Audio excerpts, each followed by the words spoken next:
we want to thank James for helping us get you on as a guest. Thanks a lot for taking my call. Great show. Steve, nice to have you on there and hear your voice. You know, what we haven't touched on here, though, is the clean break agenda. If you go to the website Neocon Zionist Threat.com. It has quite a few of my C-SPAN viewer calls and similar, and also a link to my comment for Scott McClellan, the former White House press secretary. And you won't see anybody in the neoconned U.S. media posing that kind of question like I did to Mr. McClellan, and I also mentioned Steve's Transparent Cabal book. What I wanted to bring up, here's the scenario. Just recently, Ehud Olmert had said that in Lebanon, the Hezbollah threat with 40,000-plus rockets, which have just been replenished by Syria. That is indeed a situation which Israel may act upon. Now, again, if you go to neoconzionistthreat.com and look at the clean break agenda that the esteemed intelligence writer James Bamford discusses in his Pretext war book, this is an easy scenario that could, or tragic scenario rather, that could manifest in a war with not only Syria, because you had the Israeli historian and a CBS News consultant, Michael Oren, just on CBS radio nationally saying that Americans be prepared for a wider war in the Middle East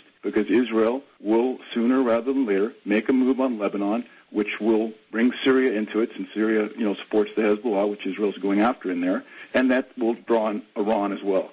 So we can't overlook that scenario.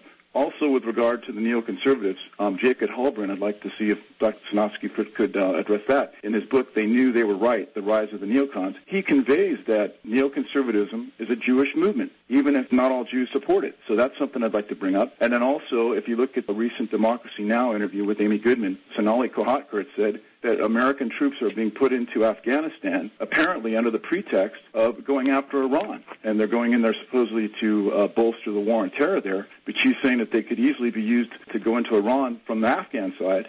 And then also, with regard to the article that Phil had mentioned at the beginning, Joe Biden's Shalom TV interview, Joe Biden, I'm a Zionist, and I'll close with this. He said in that interview, it's insulting for any American to suggest that Israel is somehow the cause of the Iraq war. If Steve could address those points, I'd be most appreciative. Thank you, James. Okay. Well, I just, I'm not sure if I was able to record all of them, but first of all, the idea that the neocons are Jewish, well, that's pretty clear cut and acknowledged by even people who are sympathetic to the neoconservatives. I cite one book, The Neoconservative Revolution, Jewish Intellectuals and the Shaping of Public Policy. The author was Mary Friedman. He's since passed away. But he was very sympathetic to the neocons and praised them. These are, this sort of represented, how Jews were concerned about the world. He was, very, very open about their Jewish background.